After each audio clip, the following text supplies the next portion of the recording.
नमस्कार, मेरा नाम डॉक्टर तपन अग्रवाल है। मैं यूरोलॉजिस्ट और किडनी ट्रांसप्लांट सर्जन हूँ। आज हम कॉमन क्वेश्चंस को डिस्कस करेंगे जो आम जनता के बीच में रहते हैं। पहली बात ये है कि अगर डायलिसिस पे एक बार आ जाएं तो क्या इसकी ज़रूरत हमेशा ज़िंदगी भर पड़ती है? तो इसका उत्तर है नहीं। मैं इसको एक एग्जांपल से समझाऊंगा। अगर किसी के पैर में चोट लगी है और वो बैसाखी का कुछ देर इस्तेमाल करता है और जब वो चोट रिकवर हो जाती है तो बैसाखी को छोड़ देता है, सेम इसी तरह डायलिसिस है। अगर एक्यूट किडनी इंजरी हुई है तो इसका मतलब किडनी में चोट बहुत ही छोटी लगी है और अभी फिलहाल रिकवर करने के लिए किडनी जो है उसको रिकवर कर लेती है और डायलिसिस से मरीज़ बाहर आ जाता है। इसे एक्यूट किडनी इंजरी कहते हैं। अगर किडनी इस हद तक डैमेज हो गई है कि उसको रिपेयर नहीं किया जा सकता, उसको वो बाहर नहीं आ सकती, तो उसे क्रोनिक किडनी डिजीज़ कहते हैं, CKD। CKD की 5 स्टेज होती हैं। सबसे हल्की 1, 2, 3, 4, 5, 4 और 5 सबसे सीवियर होती हैं, उनमें डायलिसिस की ज़रूरत पड़ती है।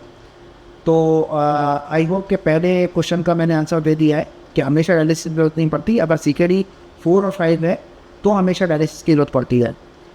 अब अगला सवाल ये है कि डायलिसिस कराएं ऐसे मरीज CKD 4 और 5 वाले या किडनी ट्रांसप्लांट कराएं, क्या बेहतर है?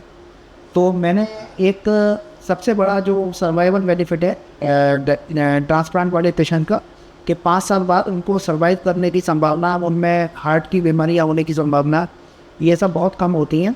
दूसरा, वो अर्न कर सकते हैं, कमा सकते हैं, अपनी सोशल लाइफ जी सकते हैं, सेक्सुअल लाइफ उनकी बेहतर होती है।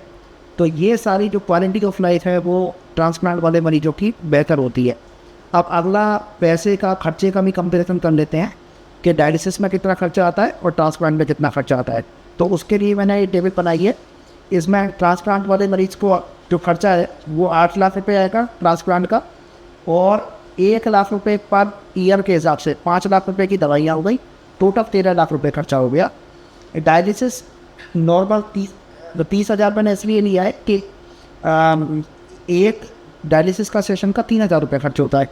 महीने में 10 सेशन हो गए डायलिसिस के, 30,000 रुपये ये हो गया, 60 महीने हो गए, 5 साल के अंदर 60 महीने हो गए, तो टोटल मिला के 18 लाख रुपये खर्चा हो गया। इसमें मैंने ट्रैवल कि वो डायलिसिस सेंटर पे महीने में 10 बार चक्कर काटे, उसका ट्रैवल का, पेट्रोल का खर्चा, खाने का खर्चा, और उसके साथ में एक बंदा आएगा वो, और कभी कभार उसे एडमिशन भी करना पड़ जाएगा जिसके चांसेस डायलिसिस में ज़्यादा होते हैं, ट्रांसप्लांट में कम होते हैं। वो सब मैंने खर्चे इसमें ऐड नहीं किए हैं। अगर ये उनको ऐड कर लेंगे तो बहुत ज़्यादा आएगा।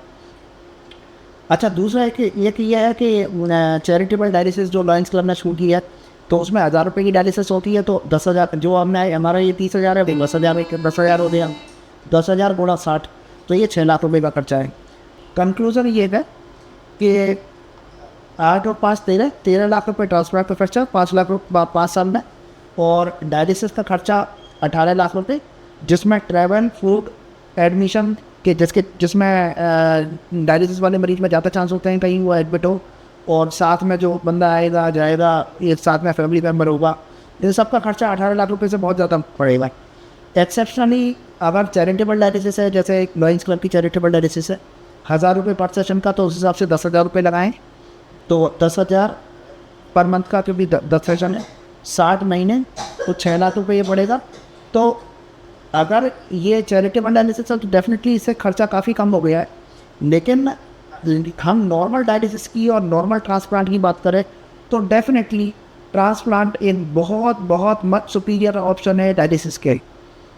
तो आई थिंक कि मैंने दोनों क्वेश्चंस का आंसर कर दिया है। तो कहने का कंक्लूजन ये है कि ट्रांसप्लांट सस्ता है। अगर हम 5 साल के हिसाब से देखें तो ट्रांसप्लांट सस्ता है डायलिसिस के मुकाबले।